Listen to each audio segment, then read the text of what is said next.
Hey everyone.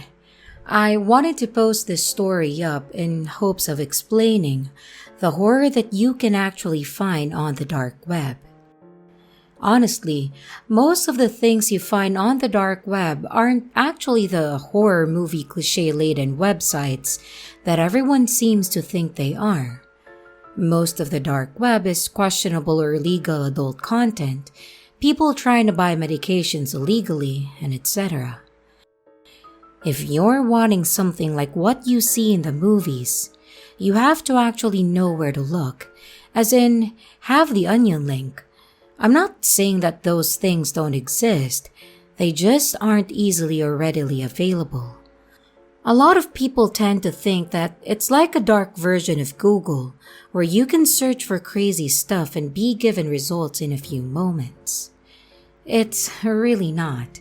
Anyways, now that that's out of the way, I wanted to talk about a dark web experience that was honestly horrifying for my friends and I. This was several years ago, and I think we were 17 at that time. And we thought that we were hackers.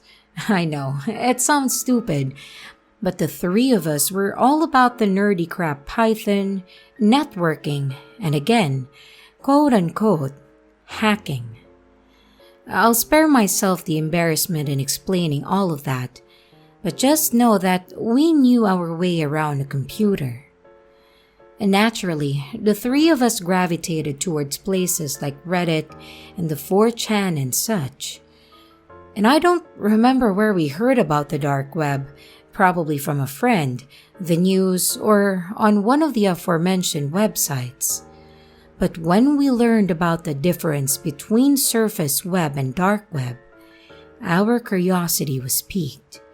We started looking into what it was, what was out there, and what we could do. And of course, we were enchanted with the hacker haven it was glorified to be.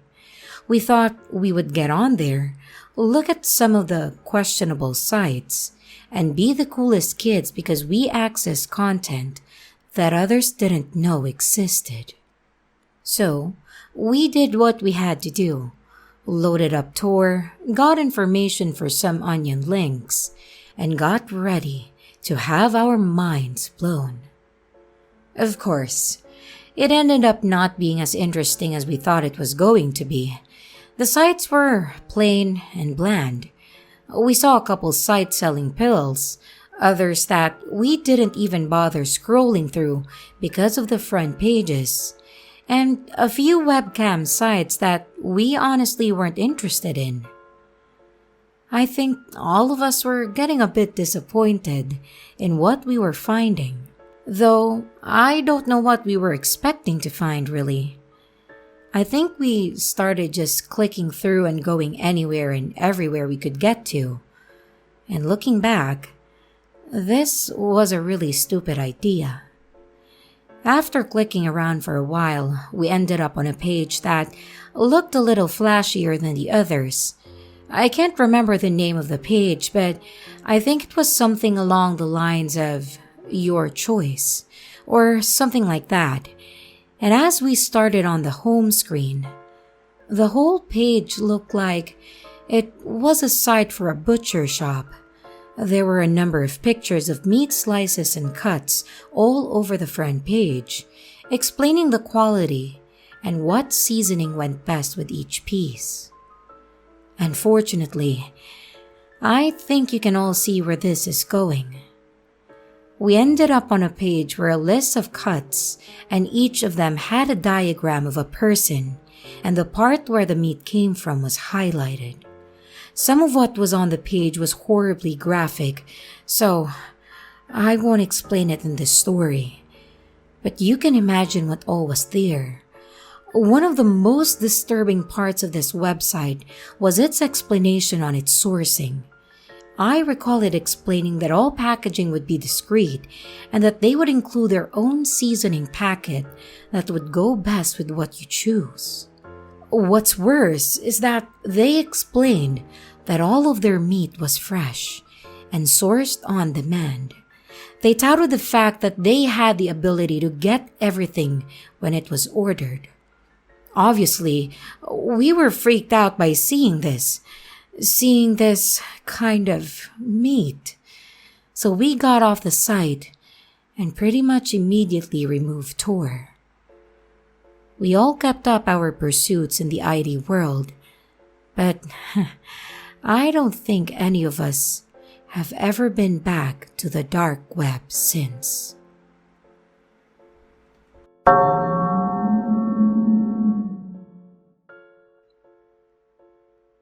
I found my enemy on the dark web. My friends have recently gotten into browsing the dark web. It was fun to log on and see what was on there, and we didn't really stumble on anything that was too weird. Well, not at the start anyway. We wanted to track down some friends we lost in touch with, and the usual places didn't work. Facebook, Instagram, and etc. Nothing. So we looked up their family members in order to try to find some clues. We felt like we were spies or something. It was amazing. We eventually found a site that was blank, except for a search bar text square. Above it said to enter any piece of information you had about the person, and it would dig it up. We didn't want to potentially endanger a friend or something, so we put in the old high school bully's name. It was typed in and then we pressed enter. It was searching, and it was pretty slow too. While we waited, we laughed and gossiped about how we imagined her looking now, and after a couple of minutes, the results came up and we were shocked at what we managed to find. We found some old phone numbers for her, some pictures of her throughout the years, and we all took pleasure in knowing that they had not been kind. We laughed and kept scrolling. It turned out that she had a rough couple of years, put on a lot of weight, and we were being toxic assholes. We kept scrolling until we saw something that we hated. There was a newspaper report that said that she had been murdered. And it changed the mood of the room, and instantly, we regretted how shitty we had been moments before. We kept scrolling and found pictures of her autopsy. It was gruesome seeing the process, and we finally stared at the screen. What the fuck did we stumble on?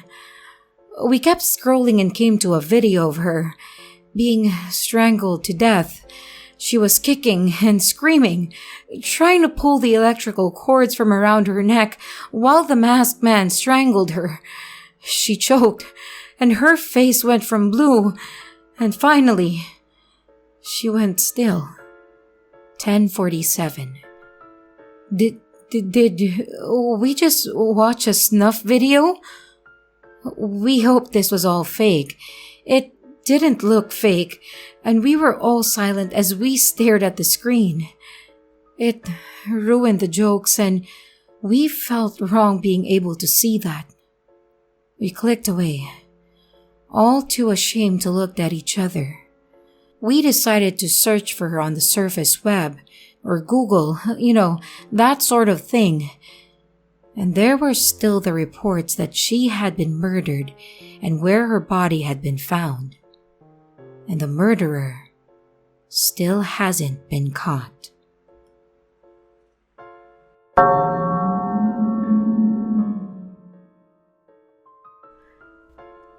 I want to preface this story by saying that if you have any curiosity about the deep end or dark web, just get rid of it right now. If you're an everyday user and you aren't in the know of how onion routing, encryption, VPNs, and etc. work, then use stories like this one to satiate your curiosity. Don't start down the rabbit hole and don't dig any deeper than you need. That said, let's get into some backstory. I'm a tech nerd 100%. I'm the type of person that was ripping apart old PCs in the 80s and putting them back together, just to see what worked with what. Mind you, that was back when I was a kid. I learned about all the tech back then, and I took that passion into my adulthood. So I work in IT, if that wasn't obvious, and I know about a lot of what goes on out there on the net. Now, that's all well and good, but that's all surface web and surface tech level stuff. The question from here becomes, how does being a geek equal dark web horror story? Simple. I've been there. In fact, I've been there probably more than many of the stories that you've heard on this channel, and many others out there. I've seen quite a bit, and maybe I'll give you a few more stories in the future, but this one is one that I think is worth telling, mostly because it was honestly terrifying. Back when I was on the dark web frequently, there was one site that I used to venture towards frequently. Obviously, I'm not naming that site because as far as I know, it's still out there. This site was kind of a little dark web bazaar. You could buy pretty much anything and everything you could really want, and it wasn't terribly expensive. I used to buy things that were less than legal, and I even used to sell some stuff that was also less than legal. Honestly, this site had everything. Substances, weapons, stolen goods. If you wanted it, you can find it there. The dealers had their ratings that would pretty much tell you how reputable they were, and the higher the rating, the better the overall service or quality of what you've ordered. Think eBay rating but for drugs and other illegal stuff. One day, and one conversation sticks in my mind as probably the most memorable thing that ever happened while I was on the dark web and this particular sale site. I was browsing the content for the hell of it, seeing what was out there that I may have wanted to blow money on, and I saw an entry that was a bit strange. Girlfriend for sale. Honestly, I thought it was a joke. Maybe someone was selling their old silicone doll and wanted to have an eye-catching title. I went to the page and scrolled down to the description, and it didn't help any more than the title. It simply said, "Selling my girlfriend. Message for details." At this point, I felt like I had to message the person, so I did. And here's how the conversation went.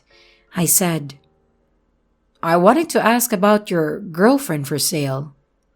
He answered, "All right, what do you want to know?" I said, "Pretty much everything." He answered, "All right, she's 27, a bit on the thicker side. She has black hair, green eyes, and freckles." There was more information that he included here. He used other words to describe her body type, gave exact measurements, and went into a bit of personal details on her. I'm not going to put them here as I want to keep this story out of graphic territory. After he told me all of this, I obviously knew that it wasn't a sex doll. He was legitimately trying to sell a real person.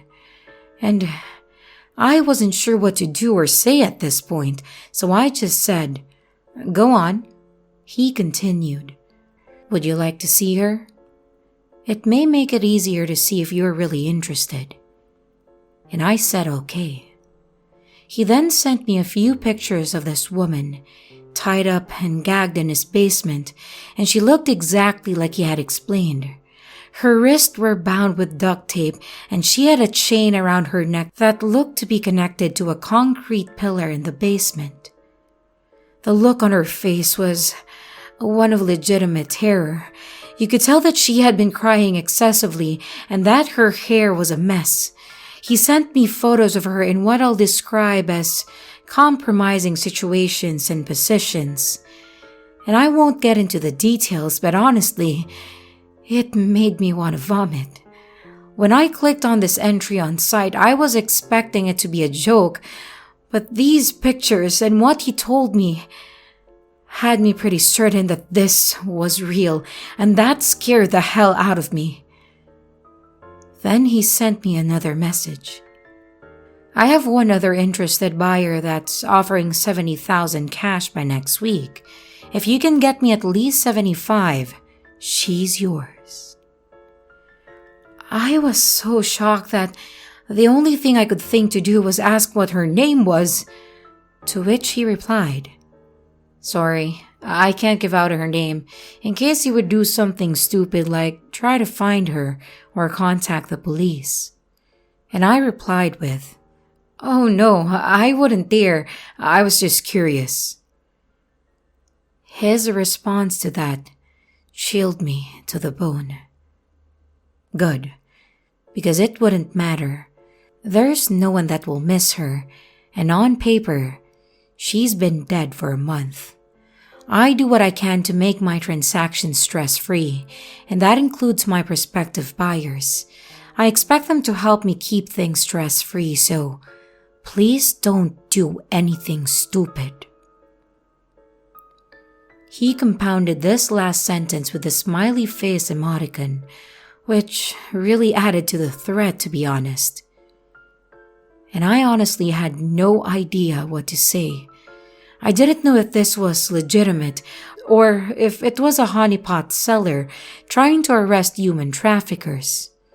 I just told him that I would try to get the money together, and if he didn't hear from me by that time, that the other seller came through, and that was fine. I didn't want to raise any alarms with this guy, regardless of who he really was. I really don't have much more to this story, other than to say that I have no idea what happened to her or the seller, and I didn't follow up, and I just kind of let the situation go.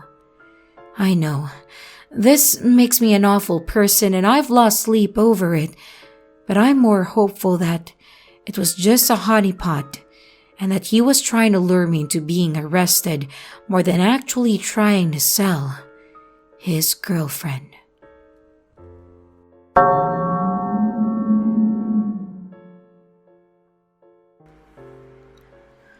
My body was being sold on the dark web.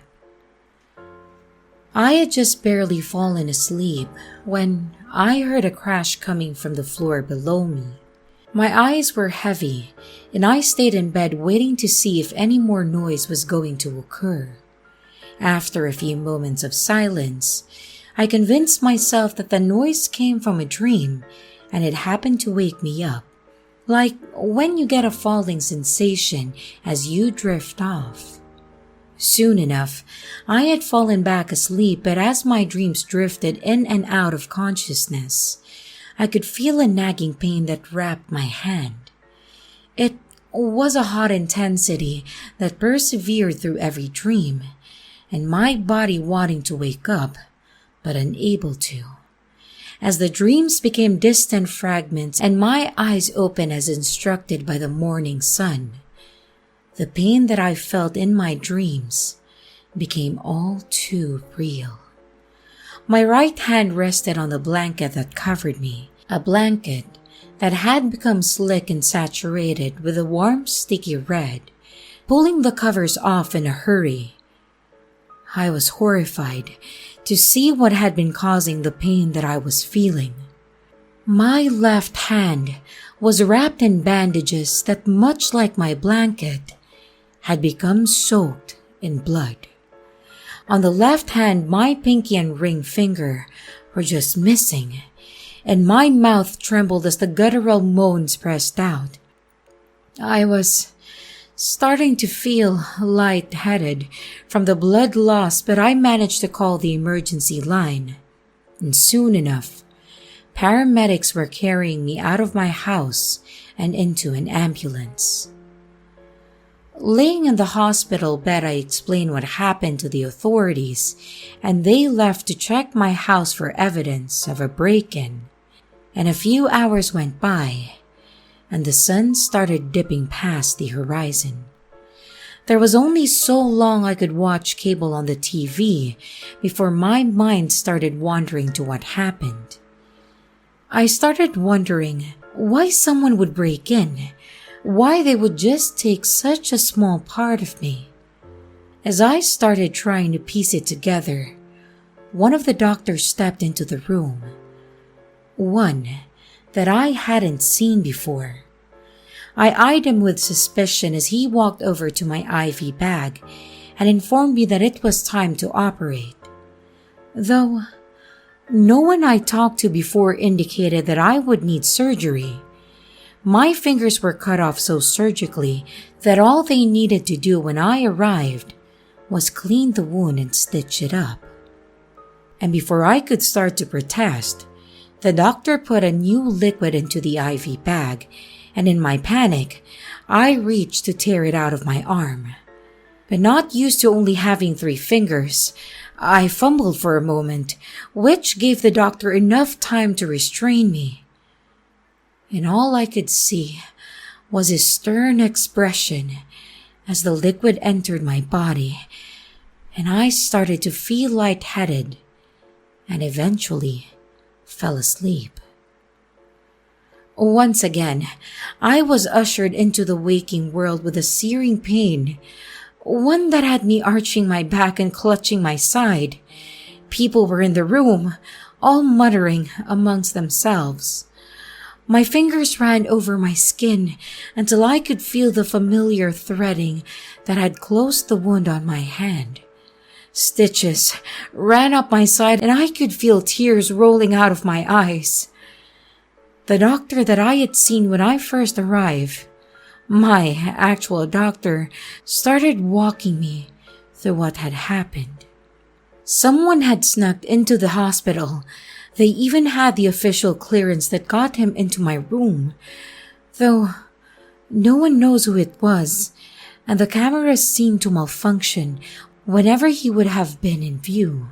Somehow, he waltzed through the hospital, drugged me, and then performed a surgery to remove my spleen. This was the same time that the cops informed me that nothing of value was missing from my home. It really was like someone broke in just to take my fingers. My thoughts were racing and I was struggling to put together a reason why. I could hear the cops muttering. I don't know if they knew that I could hear them or not. Apparently, I wasn't the only one this happened to. Not my exact circumstances, but cases like it were popping up all over. People would just be going through their day. They would get injected with something to make them pass out and keep them out. And when they woke up, they would have bits and pieces missing from them. I tried to keep my cool, tried not to let on how vulnerable I felt, but a shaking body betrayed my attempts. The cops and doctors agreed it was bizarre how in every case, the removal was so surgical, so much so that there was nothing else for the doctors to do to me. The procedure to remove my spleen went off without a hitch. With that, they said that they couldn't keep me much longer, as my insurance would be unwilling to pay. Despite what I had gone through, I was released by the end of the night. At the very least, I was promised that the police cars would patrol the block to make sure that no one was snooping around. I could see their headlights waft through the window throughout the night as I searched around the internet, going from one forum to the next, picking up whatever scraps I could. If it was happening to other people, I figured that there would be some info about it online. A lot of conversations led to the same place. Body parts being taken in shutty motel rooms and being sold has been going on for a long time. People just composited that within the dark web. The process is streamlined. I downloaded a client that allowed me to access such side of the internet and look through the listed sites.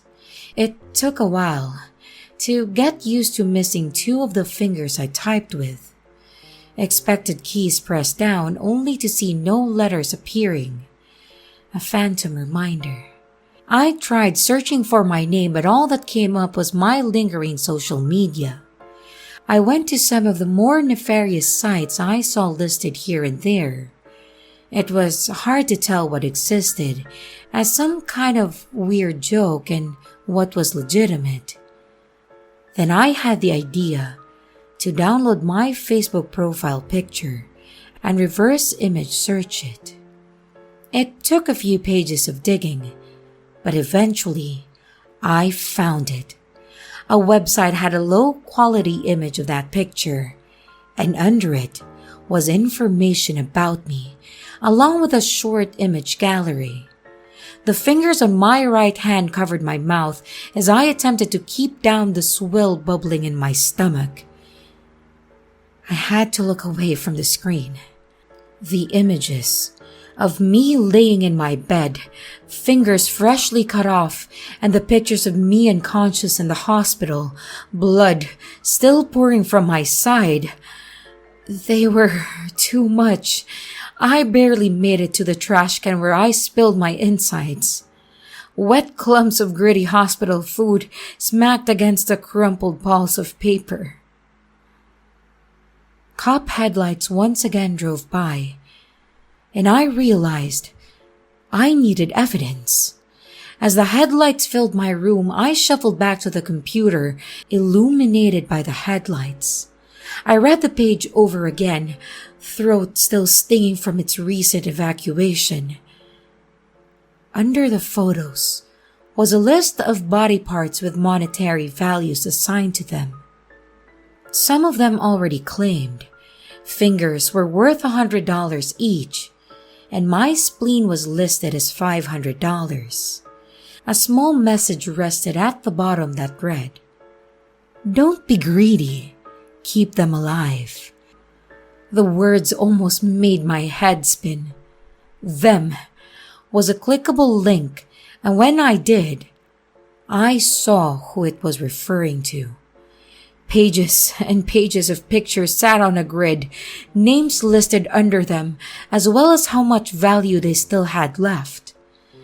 The way it all came across, it was like a game to see who could collect the most pieces. Or, I don't know. It was sick. Clicking some of the other people revealed what was taken and how far these people were willing to go. Entire limbs had been removed, eyes, clumps of hair. Some people even had kidney stones listed. It seemed like as long as it wasn't fatal, it was fair game. Quickly, I saved the location of the site, writing it down in my phone's notepad so I could take it to the authorities. My body wanted to retch again, but as I moved back from the computer, I realized my room was still lit up. The headlights were still beaming through my window. Making my way over, I looked out at the stationary police car in my driveway. The driver's side door wide open, just beyond the tint of the window. I could see the faint outline of a slumped over body. My heart started racing, and just as I backed away from the window, a rag was placed over my face. With what I had been through, I managed to stop breathing in. I could tell the rag was wet, soaked in something to knock me out, no doubt. I decided to play pretend and let my body go limp. When the person placed me on the ground and removed the rag, I slowly let air drift into my lungs. Hopefully, they wouldn't see. A minute or two went by before I could feel a mass of chilled metal by my lips. Then, a soft pressing of lips against my cheek. I wanted to throw up, dump more sewage into the garbage can. The metal parted my lips and slipped inside. It was quickly apparent what this individual was there for. As the pliers closed around my teeth and started to tug, the pain quickly became too much and I had to make my move. I brought my knee as quickly as I could, landing it into their stomach. A low groan rang out of the man on top of me, and I reached to grab his wrist. He tried to keep pulling back, my tooth starting to give way. The pain caused my eyes to roll and my vision to get blurry. But I fought as hard as I could, but when I saw how hard he was pulling, I decided that if he wanted it, he could have it. Wasn't even worth as much as a finger was. I let my grip go, pulling my head back, letting the tooth rip free from my mouth as cleanly as it could. The searing agony was unkind though. It did not reward my bravery. It felt like I was chewing on hot coals. The man was unable to adjust though, and his body was thrown backwards. Using the heat running through my body, I howled, and I jumped on top of the man, spitting a glob of blood onto his face. The crimson smack and spread out, causing him to shut one of his eyes. The pliers that took my tooth quickly hit the side of my head, body falling over, and I landed hard next to my desk, and the man got to his knees, towering over me. He laughed, wiping my blood from his face, telling me, "I'm going to make a lot of money off of you." I thought of all the monetary values I had. He could take the rest of my fingers, my teeth, or just rip my leg off, as long as I was still alive. Reaching over, he grabbed the rag again and leaned in, seeing that I was defenseless. My body quaked, thinking about what I would wake up without. I wanted to throw up again. I could still smell my vomit in the trash can, and as the man got closer to me, my hand almost instinctively reached to the side and grabbed the trash can. Turning it over, I swiftly put it over the man's head. There was a distinct scream of disgust that rang out in the black plastic bell as my dinner dripped over his face. 6 shades of green and yellow carried by soaked pieces of paper. The world's grossest papier-mâché project. And before he could react, I pushed my fist forward, knocking it against the trash can and sending him falling backwards again. He reached out and tried to grab my left arm. His hand slipped, tried to gain purchase, and when he got to my fingers, there wasn't enough of them to grasp. Blood still frothing from my mouth, I heard my front door being kicked in. Bass-filled voices boomed into the room, and I would later discover that after the other officer failed to report, they sent backup. The man was just supposed to be in and out, knock me out, take a few teeth. He would have been gone before anyone else showed up. Instead, as they stormed the room, looks of concern washing over as they spotted me, he was still there. They restrained him, and as quick as he got in, he was escorted out of the house, kicking and screaming. Maybe it was the blood loss, maybe it was the shock, but the police officer that stayed behind told me that I couldn't stop smiling. Trails of blood pouring from my mouth, a dark gap from where the tooth was removed. And I just smiled at him. A smile that I'm still proud to wear. All the evidence was handed over, and I even got to keep my tooth. I was back at the hospital to treat any injuries I obtained, but I was quickly released back home, where I had mail. Walking inside, I opened the unmarked letter. A simple phrase, whether it was a warning or admiration, I don't know. Either way, the message told me they were watching me. A simple phrase. Don't be greedy. keep them alive.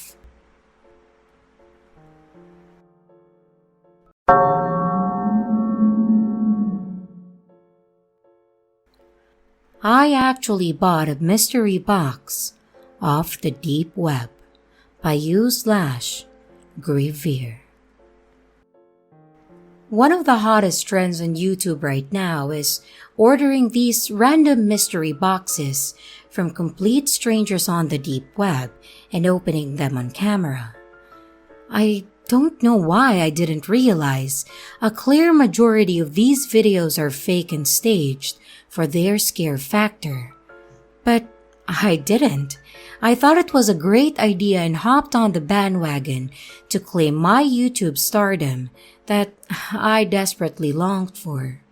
For those who don't know a lot about the deep web, it's simply a part of the internet that isn't accessible from your basic Chrome, Firefox, or Explorer search engines. You must download the encryption program Tor and the Tor browser for starters.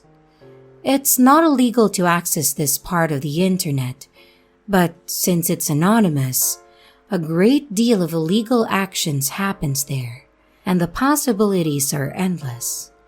I grabbed my laptop that I've had since I graduated in 2011, and I downloaded the required programs. I prefer to use my laptop over my desktop in case of viruses and such, and my 7-year-old laptop is a little more disposable. I had a little Bitcoin phase a few years ago when it was blowing up, so I had a little saved already. It wasn't much, only 0.1 Bitcoin, which translates to roughly 632 USD, but it was enough for what I was looking for. After the downloads were finished, I opened the browser and started my journey at the Hidden Wiki website.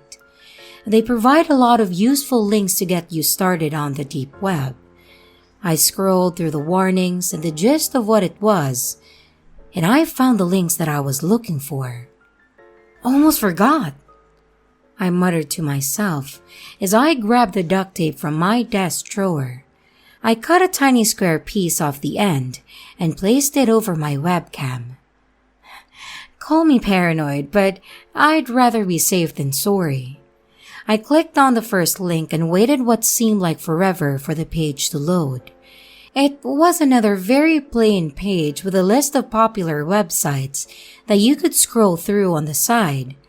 I continued my search through the web links until I found a page dedicated to mystery boxes. I wanted to find one around $500 so people knew that I meant business on my channel. These were relatively small, staying around the 0.0125 to 0.05 Bitcoin range. I was worried about being scammed. I decided to continue my search after a quick bathroom break. When I came back, I noticed my cursor was off to the side and was able to click on a link that must have matched the background color of the web page because I couldn't see it. I indulged in my curiosity and hit the link, and I was taken to a pitch black page with small white text near the top. I'm selling one random package to any brave enough to receive for only 0.12 Bitcoin or best offer. Only one, huh? I thought to myself. I'll shoot my shot. I hit the small payment button and I was asked how much I'd like to spend, and I entered 0.1 Bitcoin with fingers crossed. The payment went through without any hesitation, and I was instantly met with a chat box asking where I'd like my package sent. I know this wasn't a good idea, and I regret it to this day, but the other YouTube channels use their own address often, so I thought nothing of it, and I gave them my home address. I waited over a month for the box to come in, 36 days to be exact, and it arrived directly on my front porch, and was wrapped numerous times in red tape. I set my camera on a tripod and adjusted it to show me and the box on this small wooden table. I draped a sheet in the background so it looked a little more professional. I collect some gloves and scissors so I can bang the video out in one go. Hey everybody! Welcome to tonight's vlog. Boy, do I have a surprise for you. I continue with my monologue, mentioning how I got the box and how much I've paid. Without wasting further time, let's open this deep web mystery box. I grab the scissors and cut along the red tape, and I make sure my gloves are on tight, and I rip the box open. My brow furrows as I see just one book, and without saying a word, I take the book out of the box. I was pretty pissed. I spent over $600 on a book. Well, folks, looks like we got us a dud. These pages better be made of gold. The outside of the book was old and tattered, and it smelled of mildew and mold. I cracked the book open to the first page and glanced over the contents.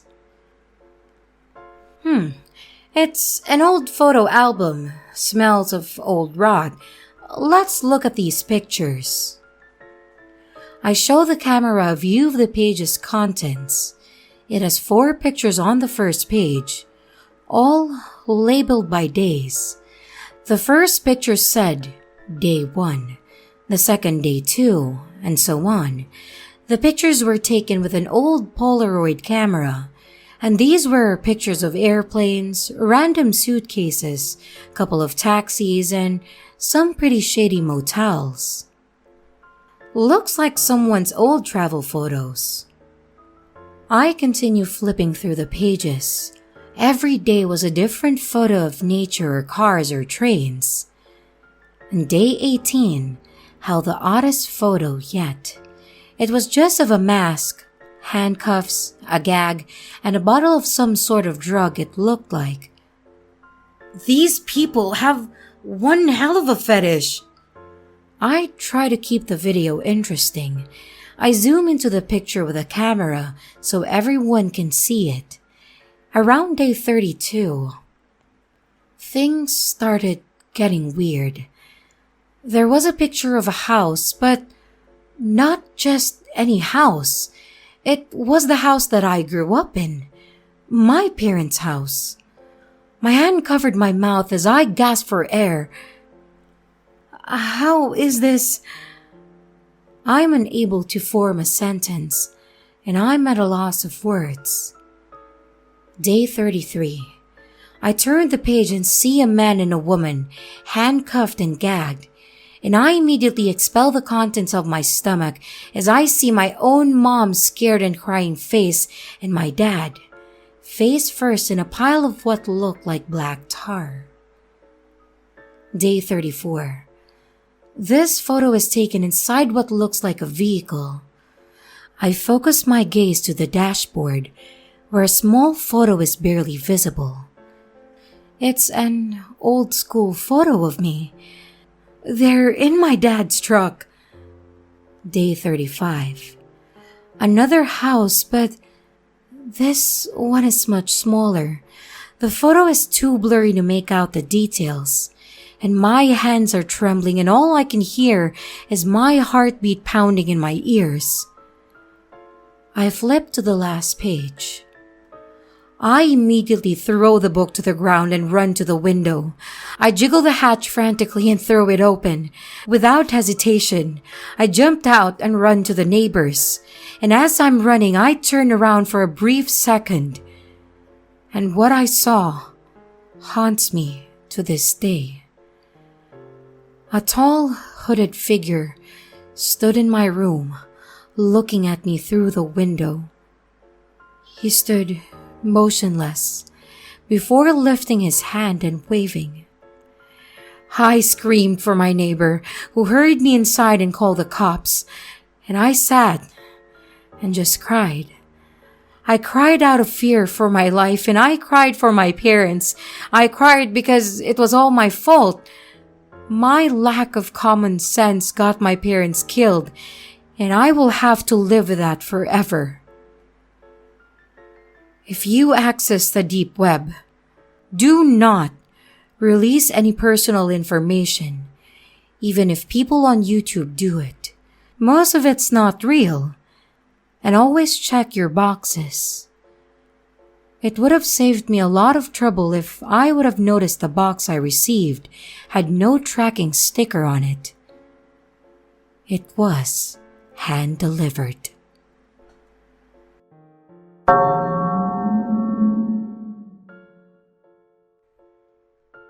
Please stay away from the deep web. By you/the damaged. I had always been aware of the deep web. You hear the craziest, most fucked up stories from people who have the balls to explore it. Websites that involve human experimentation, hiring a hitman, and even watching people through their own security cameras. It's fucked up, but honestly, I'd be lying if I said that I wasn't just slightly interested. Now, just to point out, there was no malicious intent behind my exploration of the deep web. I was just curious to see if it was really as bad as people said it was. The first thing that I stumbled upon was a website extremely centered around death, which gave me a really uneasy feeling. So I didn't hang around that webpage very long. It takes quite a bit to freak me out, so it's safe to say that I was a little surprised that I couldn't even stomach the first website that I clicked on. But hey, it's not supposed to be all unicorns and rainbows, right? Next, I clicked a website that was dedicated to watching people through their security cameras. Most of the screens showed empty living rooms and patios. Some of them showed oddly filled rooms, like rooms that were packed with stuffed animals, and another that was eerily decorated with fucking Christmas lights and fake Santa Claus statues. Another screen showed a young woman doing yoga, and that one had a lot of views. I didn't watch that one very long. Something inside me felt ill and just wrong, like what I was doing was sickening. I shook my head, blinking away any more curiosity before I hovered my mouse over the tiny X to close the window. Right before I pressed the mouse, I saw a blue link under a black screen that said, "Proceed with caution." And I bit down on my back teeth, yelling internally to leave the page. Don't click the link, it's not worth it. It could be murder. Would that make me an accomplice? What if it was someone skinning an animal or some shit like that? But then again, what if it wasn't? I don't know what the hell propelled me to move my mouse away from the window, hovering it over the link instead. But that's where I ended up. My curiosity always got the best of me, and no matter how twisted my stomach felt, or how strong the feeling of dread was that lingered right over my head, I had to know. I really just had to know what the link led to, or I would go crazy until I finally figured it out. So I pressed my mouse down and watched the link turn purple. I felt my mouth go dry and watched as the screen slowly loaded. The page was just comprised of a large screen, like the security camera page, only it was just one. The room was concrete, it was dark, and there must have been a night vision camera or something, because everything had a weird blue-green tinge. But you could tell there was little to no light at all. There was a dark liquid on the floor in a medium-sized puddle. I told myself it was gasoline. Don't ask me why. Movement in the far right of the screen caught my attention, and I immediately perked in my desk chair, inching my face closer to the screen of my laptop. It looked like an arm, like someone's forearm. They were standing there, not really moving, but subtly swaying, just enough to not look completely still. "Hey," I said, before shaking my head and slapping my mouth shut. "Stupid." Then the person walked, and they walked over towards the left of the screen. I felt my stomach knot, felt my throat tingle and tighten, bile rising in the back of my throat, and I knew my mouth was open, gaping, and my eyes were wide, face screwed up into an expression of pure disgust.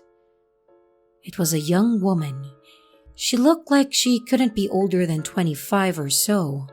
Long, dark, and dirty hair was in tangles, like she'd been pulling at it. Her legs were dragging, her other skinny leg doing most of the work as she limped weakly. Her head was down, looking at the floor, and the sound of her dragging her foot across the concrete echoed in my silent room.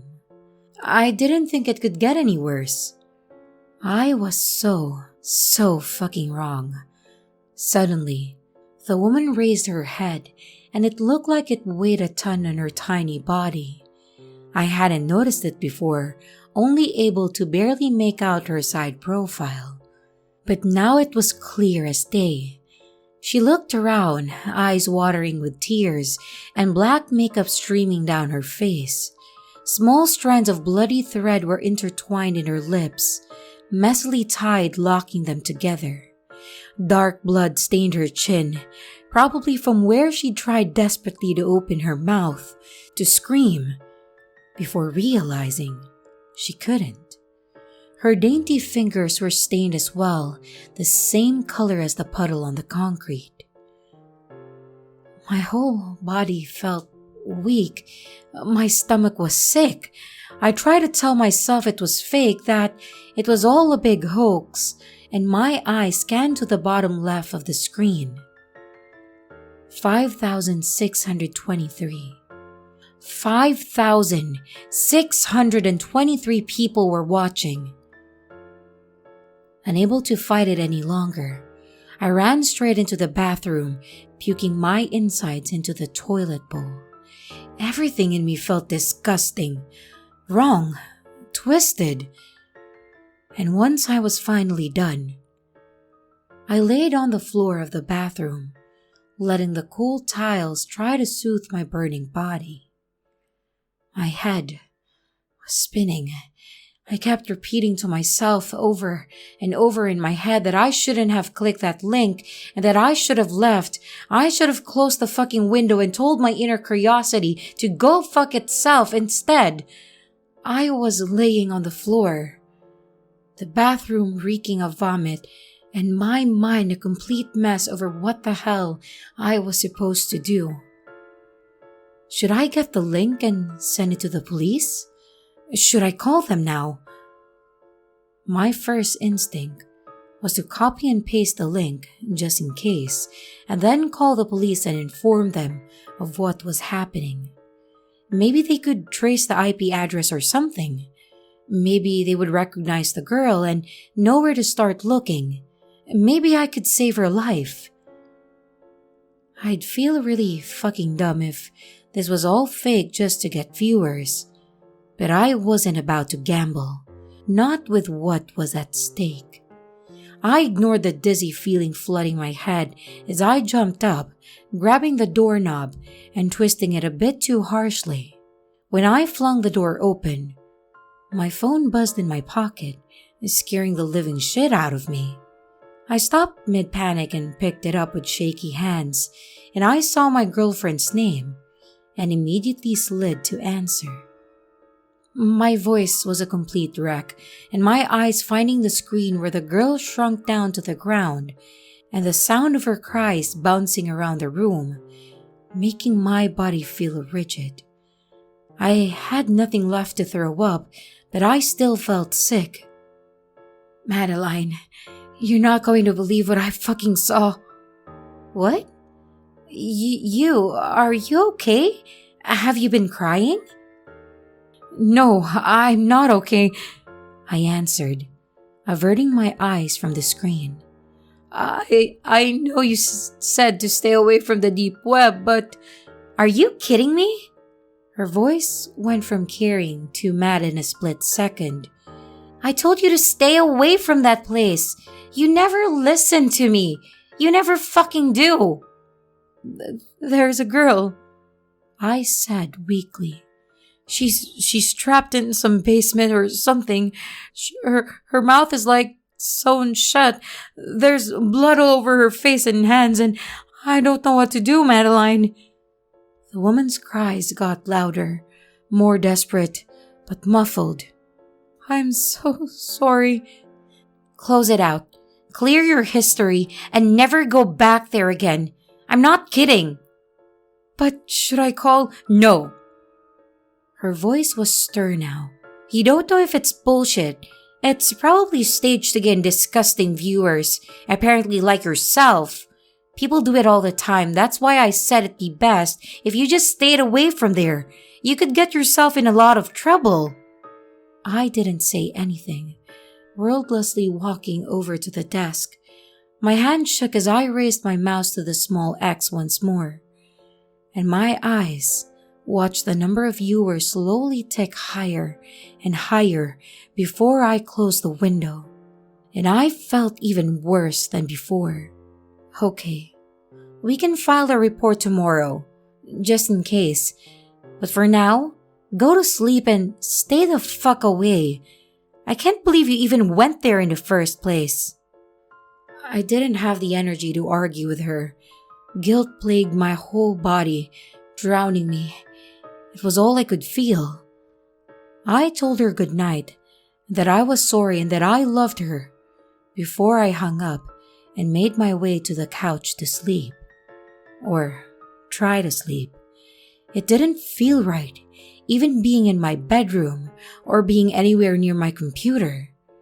Not while that girl was still trapped and able to scream for help and able to talk at all. I know it could be fake, but was that really a risk I was willing to take? I looked up some Google searches over what was fake on the deep web and read multiple stories about staged webcam videos, which made me feel a little better. It didn't make the sick, guilty feeling go away though. It's safe to say that I didn't get much sleep. Every time I closed my eyes or even began to drift off, I would see the woman's face, the thread laced into her lips, and the blood staining her mouth, her fingers, the floor. I continued to grow more and more anxious and uneasy, deciding that maybe getting out of the house, heading over to the local CVS and picking up some melatonin might help. I threw my blanket off, slid on my shoes, and grabbed my keys and wallet from the nightstand. The cool air felt amazing and did wonders to calm the whirlwind of thoughts in my head. I went to check the time, realizing I'd left my phone at home. Not a huge deal. The store was only a few minutes away from my house.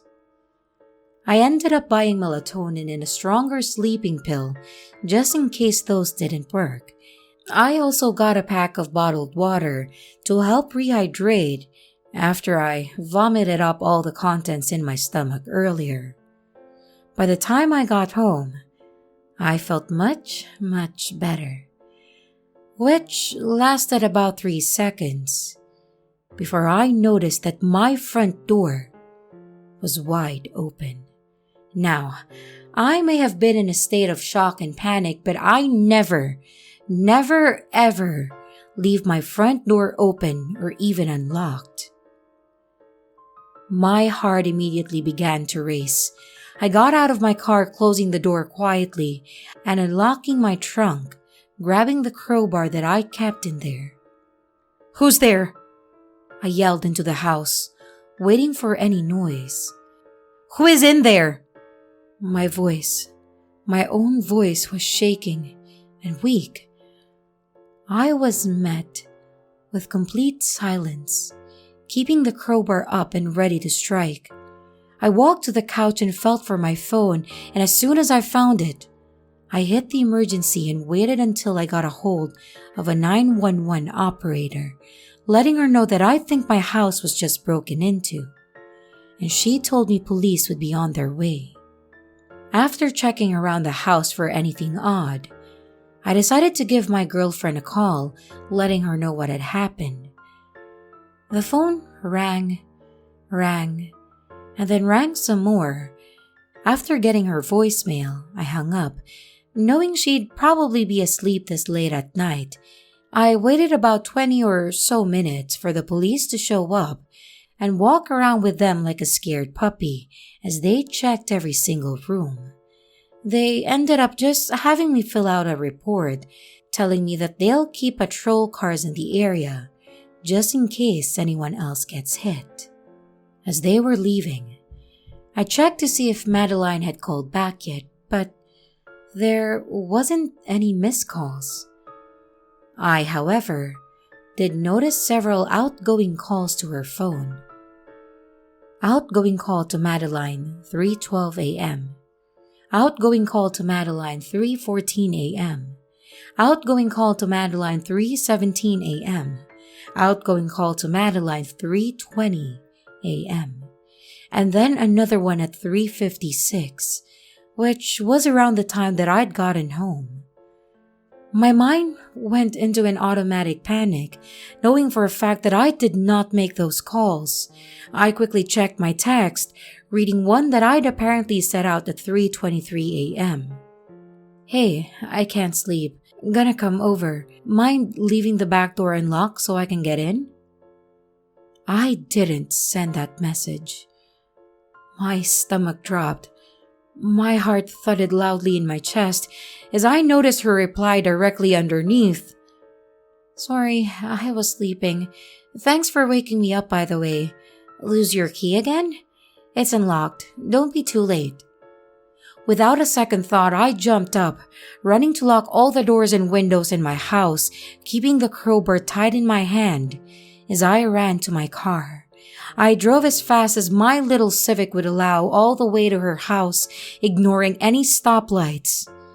And it only took me 3 minutes to get there, but I still knew it would be too late. I made my way to her back door, feeling every cell in my body burn when I saw it was wide open. My face was hot.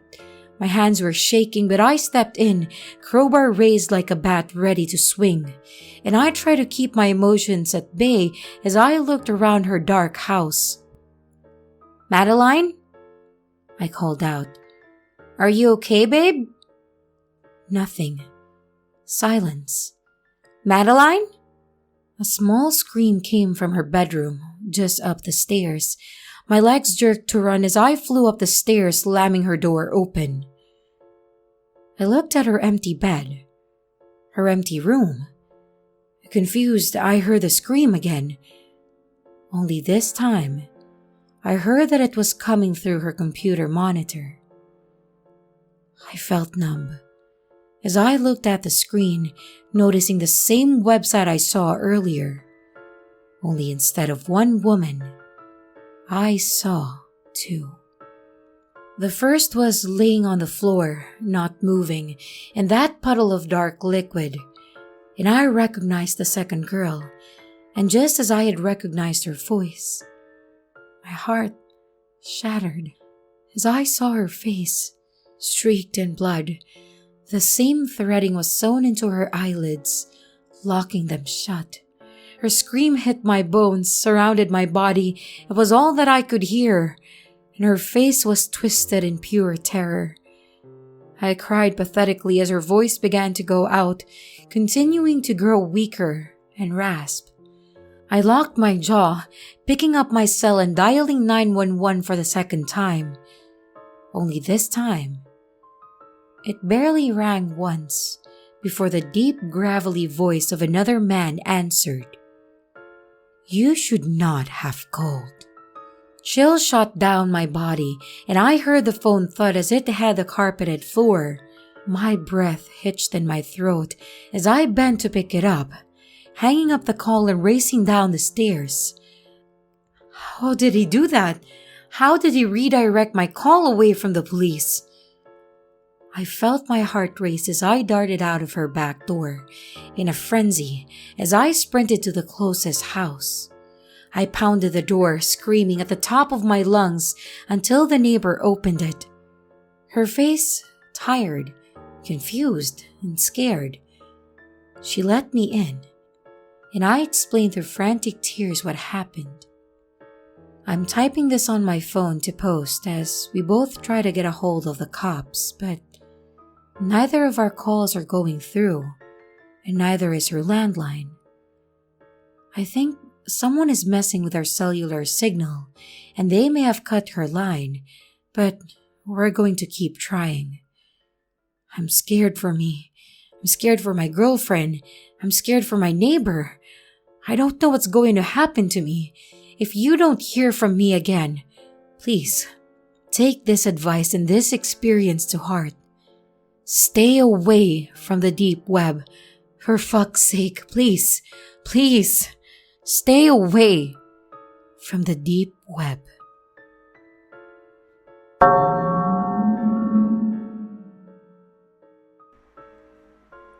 I Sold Myself on the Deep Web by you/Doomed Geek. What do you do when there is nothing else left? I was a college graduate who 2 years after collecting my certificate was still unemployed. There was a gaping blank on my resume, add to the fact that my debts were out of control, and it's fair to say that I was a mess and growing ever more desperate. So, what was I doing about this? How was I digging myself out of a hole? I was staying up all night trawling through the internet. Is there a point at which the internet does end and sanity begins? I neither knew nor cared. I watched thousands of clips, read conspiracy theories, and news reports until they blurred into one stream of hyperbole. I slept fitfully during the day and went back online the minute that I woke up. I would surf even though I needed to go to the bathroom until it hurt. I forgot to eat or drink, and soon, I had a permanent background headache. Like a lot of addicts, it was not long before I moved on to the harder stuff, the deep web. I was sickened by a lot of what I saw, but still immersed myself more and more. When I stumbled across the site that changed my life, it looked fairly innocuous at first. There was a simple hero image of the outline of a human body and a drop-down menu in the top right-hand side accessed via 3 short lines. For other people, it's one more bet, one more drink, and I clicked on one more link. I was surprised to see only 2 options, buyer and seller. I wasn't going to be buying anything real soon, so I followed the warrant marked. This sub-menu left me open-mouthed. It listed items that could be sold and gave the price the seller would receive. All I needed to do was add details for my preferred way to receive payment, then tick the box next to the item. The first item on the list was likeness.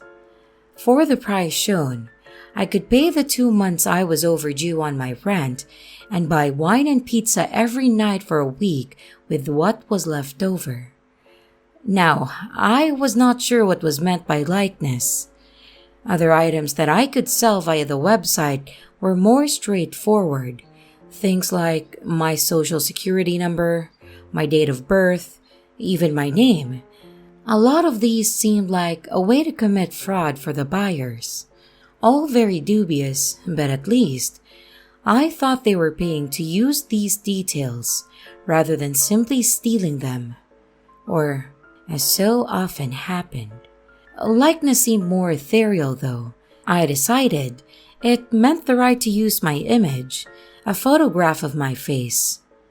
I also decided that I really wanted a beer and pizza and to be able to tell my landlord to get off my back because I have paid your damn rent. I added my details for the money transfer and ticked the box next to likeness and then pressed submit.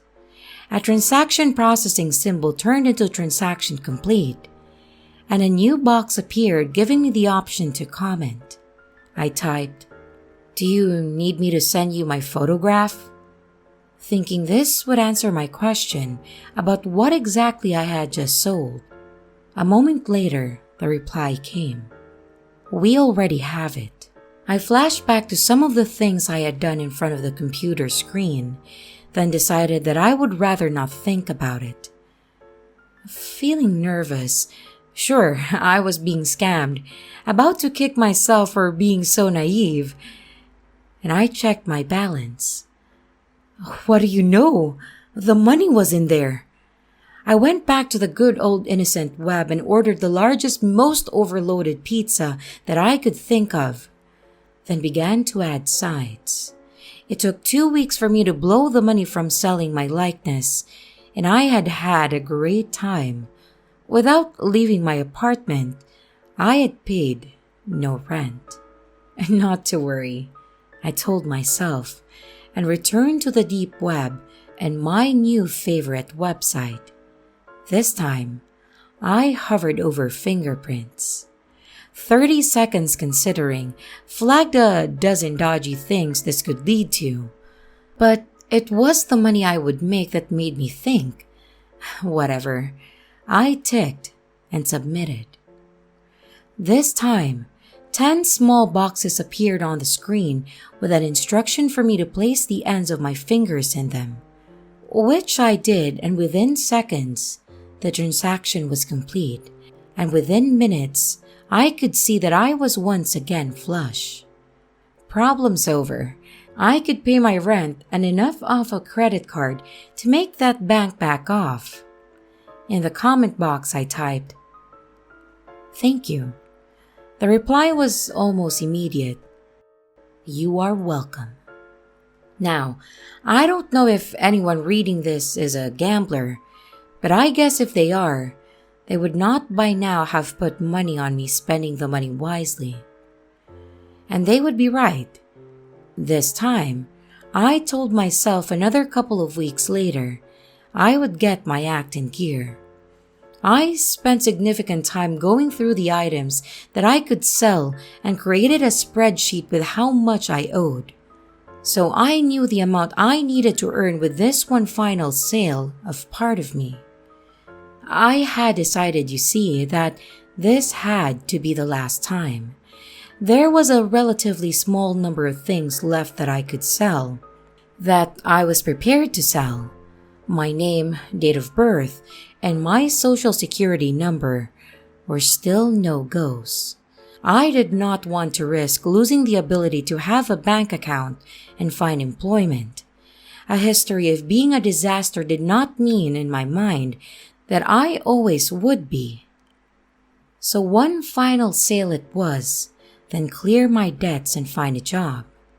I ticked the box next to sell body part, and from the next list, ticked kidney. I was close to hyperventilating when I pressed submit, close to tears not long afterwards. When I checked my balance, I felt huge pressure being lifted. With this money, I could finally get my life back on track. The comment box already had text in it. I had been too worked up to read it, so I took a deep breath and did.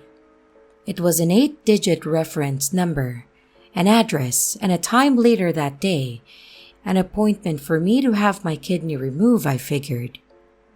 I considered not going. I already had the money.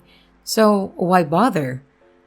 Then I thought back to the message telling me they already had my photograph. whoever ran the website probably knew where I lived as well, or could easily find out. It was not rocket science to work out that they were probably bad people, criminals, some kind of gang, not people to cross or mess with. I felt sick as I left the apartment at the prospect of having an operation, but also elated at the amazing things lying ahead for me. I just needed to get this over with. The address turned out to be a nondescript building on the outskirts of town. The windows were all shuttered and there was no signage, just the human outline that I recognized from the website. A keypad was fixed into the wall next to a sturdy-looking door. Not sure what else to do, I entered my reference number, and the door slid open with a sigh. My stomach doing backflips, I stepped inside. I could hear the drone of an air conditioner, but still suddenly felt very hot. Nerves, I told myself, totally natural.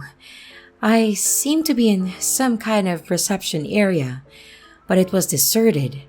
Scratch that. A man appeared. He was wearing a white overall and a mask and safety glasses.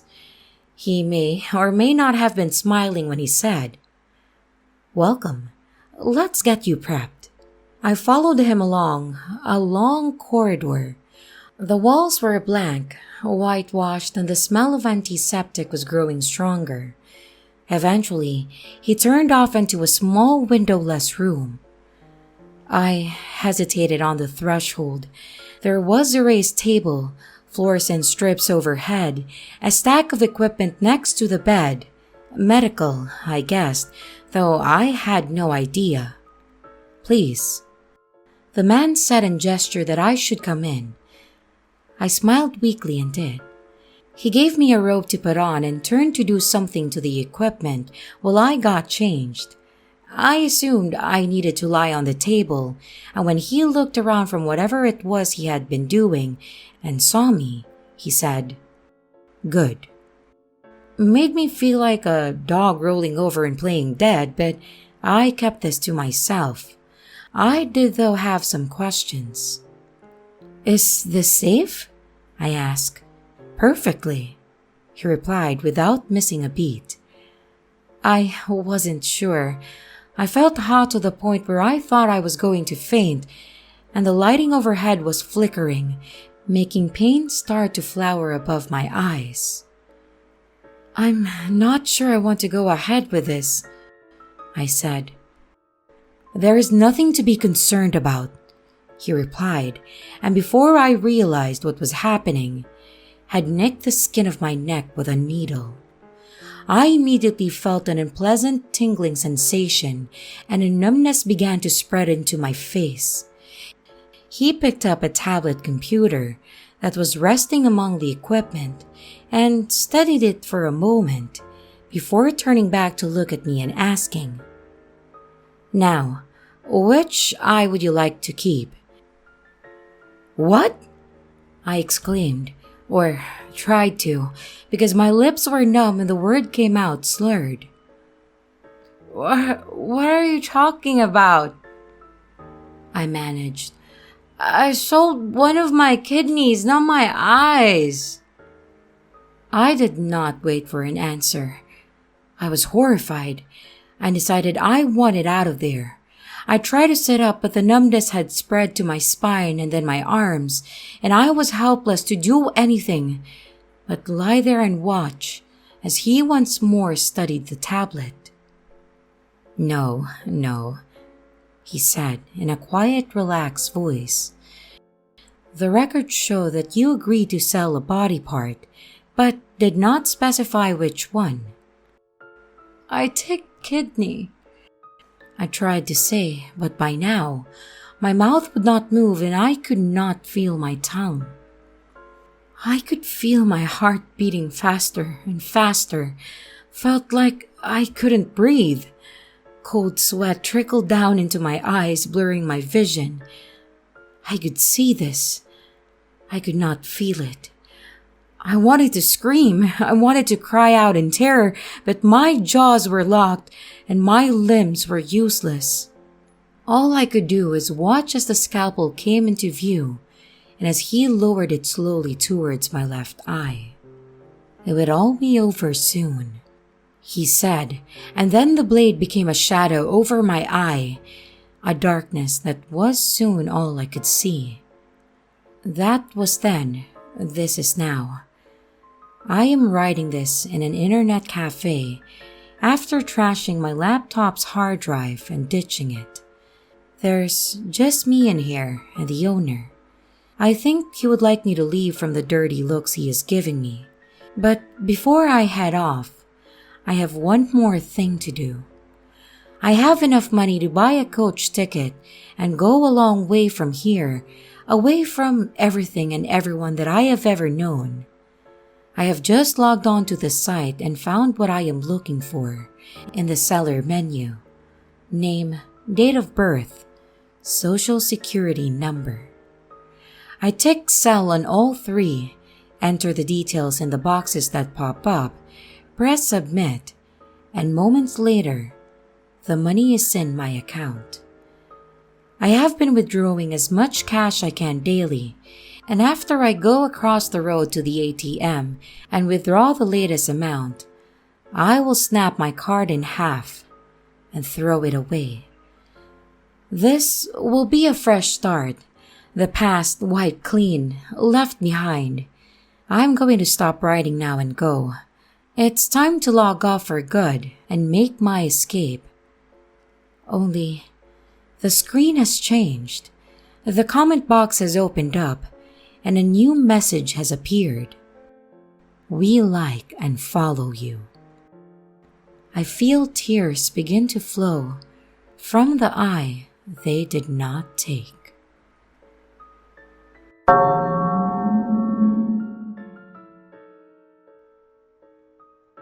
I sold myself on the deep web by u/Drekanox.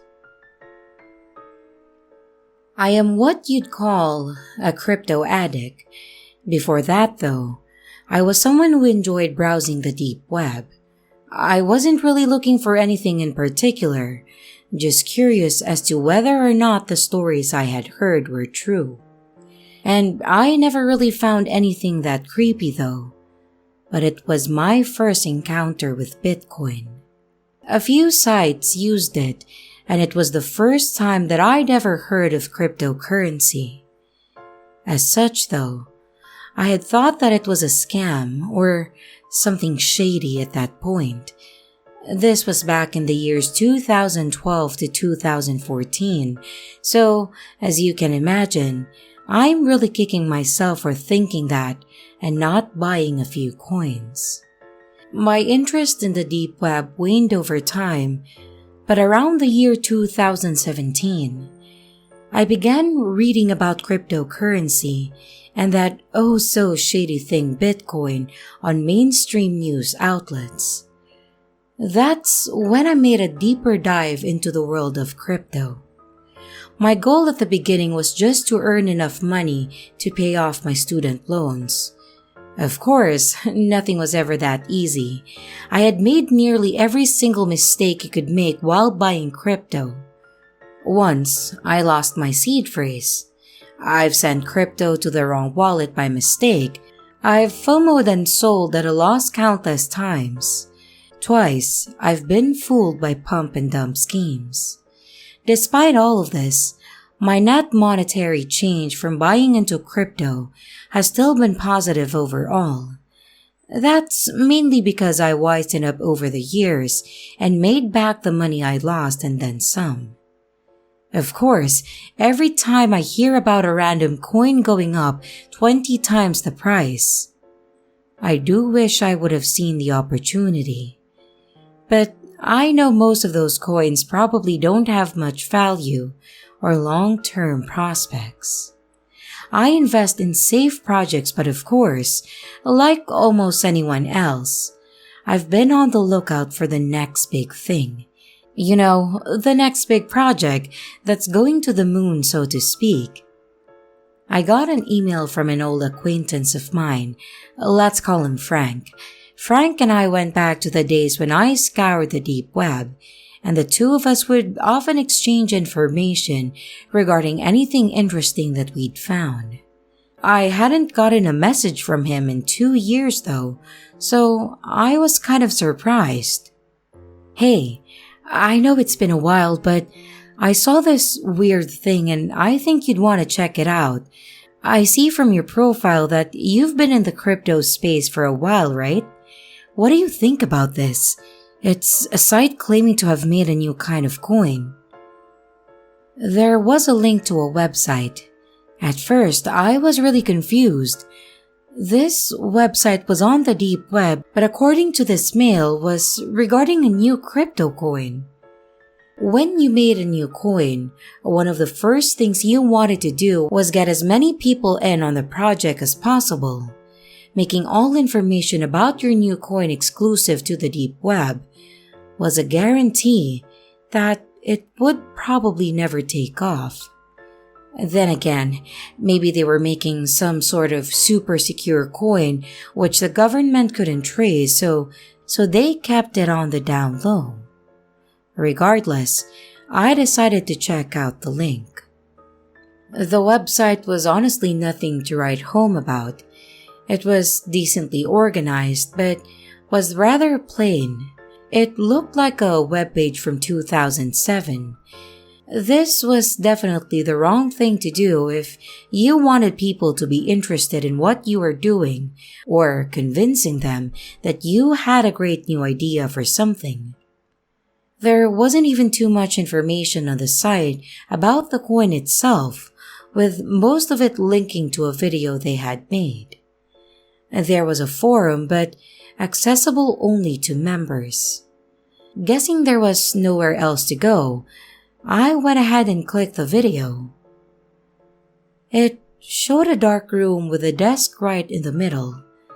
Someone walked in wearing a white mask and a dark hoodie.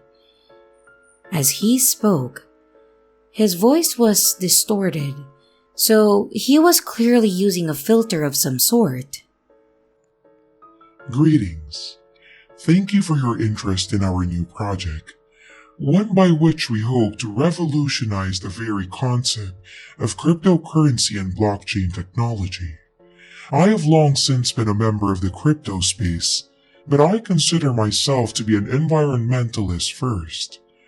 You must have already heard about the environmental impact that mining cryptocurrency has. Many people have spoken about that. As such, we wanted to look for a way to solve this problem. A solution quickly came to me, but it was a bit of an unorthodox one. You see, I am a man of many interests, and the occult was one of them. One thing I had always been told was that spirits, demons, what have you, they always know everything going on in the world. They don't follow the normal laws of physics either. It was at this point that I began frowning. What on earth was this? Was this guy really talking about ghosts and spirits in a crypto video?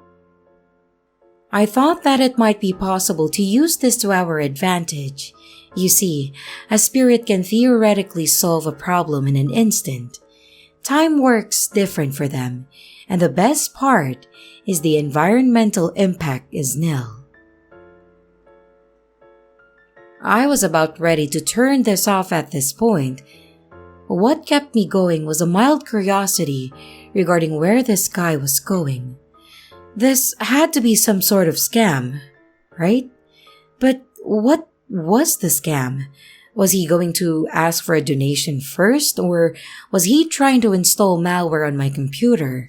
I mean, he must have made this video for a reason, right?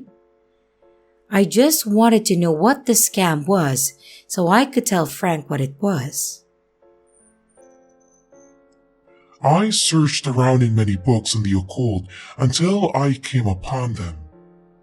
They do have a name, but not one that you can speak freely in this tongue. Suffice it to say that certain supernatural creatures are willing to help us and mine our coin for us. Now, of course, you must be thinking that such a thing isn't worth your soul. Rest assured, though, that these creatures don't want our souls, simply our bodies. I told them that in that case, they should buy us all a round of drinks first. He chuckled at his own joke. Anyway, the idea is simple. You, as a human, can rent out your body for a small portion of the day. In exchange, these creatures will mine coins for you. That's right. I managed to connect to the spirit realm with the internet so that they can mine cryptocurrency for us. Right now, we are starting out with mining Bitcoin, and by this method to test it out, but we'll release our own project very soon. I can say though that I am quite excited by the potential of our upcoming coin as it will be mined only by these entities. All information would be held not only on the internet, but within the spirit realm as well. So there's even if every database on Earth was wiped clean, we could recover the data. For now though, we are just seeing how easy it is to mine Bitcoin using this method. If you're interested in renting out yourself, you can go ahead and sign the contract given on our site. If you're interested in simply buying some of our own coins, when our new project will be released by conventional methods, please stay tuned for further updates. Thank you. The video ended at that and I was left confused. Making this all would have taken some cash and some time, so was it all really just a hoax? How are they planning on making money out of this? With no further information available, I checked out their forums, but that was only open to people who had signed their contract for now. I took a look at this contract. It was needlessly long and annoyed me because I knew there was no way that a site like this could ever take anyone to court if the contract was violated. So, what was the point? The gist of the whole thing was that you would agree to rent out your body for a time ranging from 1 to 10 hours a day. In exchange, you would get a set amount of Bitcoin per day, with it increasing depending on how long you rented yourself out. Let's say you got X amount for an hour, but you'd get 20 times X for 10 hours. Clearly, it was designed for people to choose the maximum amount of time possible. Frustrated, I put down my selection as 1 hour and hit accept. A message popped up. This contract will be valid for 1 year and cannot be cancelled before then. Are you sure you want to accept? I scoffed at the idea of them trying to enforce this contract and hit the accept button. A congratulatory message popped up, as well as an address to a wallet that I could unlock. Disappointed, I browsed the site a bit more and saw nothing to explain what it really was. I could only chalk this all up to a very elaborate hoax. The next day, I went about my day as usual when something odd happened as I left my driveway. I found myself in my office an instant later. If I had been paying a bit more attention at that time, I would have noticed that I had lost exactly 1 hour. But I wasn't. I had zoned out while driving to work occasionally, but not when I was entering the building. So, I chalked it up to me just having a long daydream though. Things didn't worry me. Not yet, at least. Something similar happened the next day though, and I had some trouble noticing this as it happened when I was chilling around at home. And I just thought that I'd lost track of time as the sky suddenly became a lot darker. The third day though it happened at work, I was in a meeting, and then it was over and I was at my desk. On one hand, I was happy to be able to skip that meeting, but also, I knew that I was losing my mind. The MRIs all came back normal, and the doctors thought that I had dissociative identity disorder when a month later, I found myself in my house with some jewelry that I had no recollection of getting. I learned the next day that one of my neighbors had been mugged, but didn't know who it was. That day, I suddenly found myself in a park with a shard of glass on my shoulder. I learned that someone had smashed another neighbor's car. Fed up with this, I installed cameras around the house to watch me. And that night, I saw myself leave the house and come back later with some cash. Cash I must have stolen. Yeah, I learned someone's house had been broken into the day after that.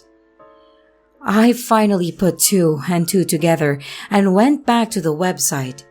I hadn't checked my wallet, but it had substantial amount of Bitcoin now. Clearly, this thing hadn't been a hoax.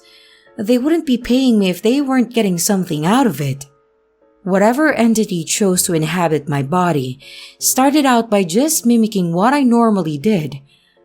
But it was clearly getting more and more daring with the theft and vandalism it was doing. I read up that long contract again, and I saw no termination clause.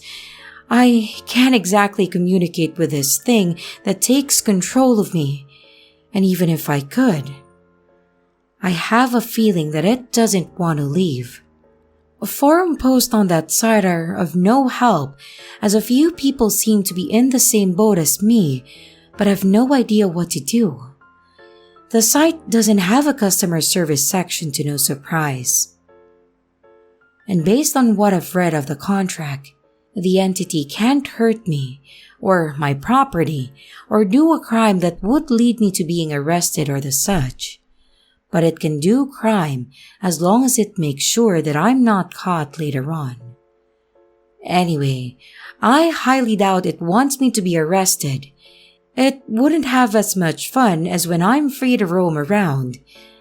In the end though, I realized that I couldn't live like this. There was nothing else to do but wait for my contract to expire, so I've moved to a very remote area where there are few people around. I'm glad for that, so that the thing can't harm anyone else. I've even had to give my dog away to my parents for the time being, as I don't know if she'd count as property. But I don't want that thing hurting her one day. I read on a forum post on that site of someone who found themselves with blood on their hands after a blackout, and that they were freaking out wondering whose it was. It's obviously much worse for those who rented out their bodies for several hours. I guess I should be thankful that I only agreed to an hour. I've quit my job and I only go out of town to get supplies when the hour is up. I thought about maybe tying up myself so I can get out, but I'd still need to do things like go to the bathroom, and that sounds like a terrible way to live. It's been 3 months total, and there are 9 left. The coins I keep getting are enough to pay my living expenses, thankfully. And I might have had to rent myself out for longer if that wasn't the case. I'm writing this because I was curious if there's a lawyer among you who might be willing to read over the contract I agreed to. If every contract has a loophole, I'd be happy if you could find one in this one. I can't go to a regular attorney, of course, given no one would believe me. I mean, where would I even go to dispute this? But if there's someone among you who is experienced with dealing with supernatural contracts, do please contact me. If possible, I would also prefer it if you could accept payments in Bitcoin.